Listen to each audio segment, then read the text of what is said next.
and welcome to News Ei Samay. Right now, we are at Kolkata Literary Meet 2026, and we have with us the mythologist, one of the most best-selling author, and literally the man of the Mahabharata, Mr. Devdutt Pattanaik. Welcome, sir. Sir, first of all, I like to ask, we often see that mythology is, like many consider mythology is a like factual something as like not a redundant thing, but something is like it's not a feasible one. They think that if the Garuda was there, they used to think the Garuda traveled to the whole world, and like we can see the in Greek mythology, there's the Garuda's depiction, and even in Harry Potter. But you often portray the mythology thing as a fluid. You ask the readers to read is a fluid storytelling. So why, sir? So you should never take these stories literally, right? Lakshmi doesn't sit on a lotus flower, right? But we think Lakshmi sits on a. These are metaphors. These are poetries. These are ways of symbolic explanations. They're trying to communicate concepts. And you explain concepts using fantastic storytelling. So that is how you explain a concept to people. How do you explain justice to people? You create a story about a god who judges people at the end of their lives. Qayamat concept in Islam. So these ideas come from stories. They don't exist in nature.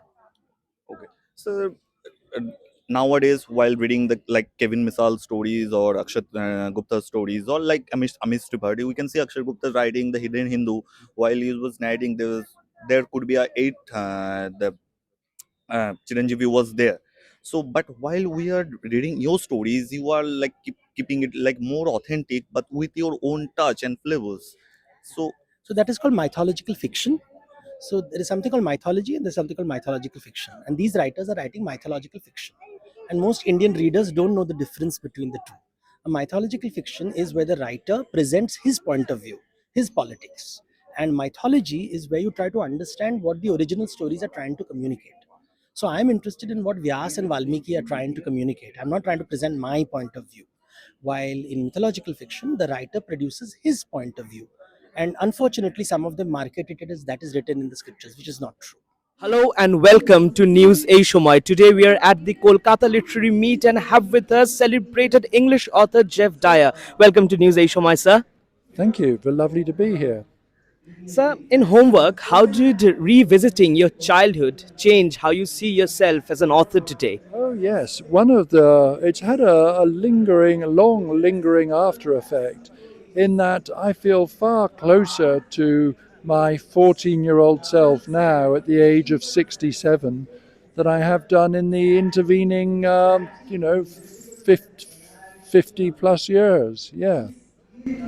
So, sir, you move easily across genres. You have written many books on different genres. So, how do you know what form a new idea should take? Well, I don't have a form in mind, but typically I have an area of interest, a subject that I'm very passionate about. And then in the course of learning more about that subject and writing about it, the potential for a form emerges. And the crucial thing is that form will be uniquely appropriate to the subject matter. So you said somewhere we read that you said that you don't look forward to books for comfort. So how does that shape what and how you write? Well, I don't look to books for comfort in terms of reading, but in terms of shaping the books I write, it's about when I really want to find out about something, and that might be either, let's say, jazz music or the First World War, or it might be a way of just finding out about, researching, if you like, my own life, that kind of thing, or seeing what the potential there is in a particular situation that interests me. Thank you so much, sir, for your time. Thank you very much. Thank Great you. pleasure. Thank you so much, and keep watching News Asia.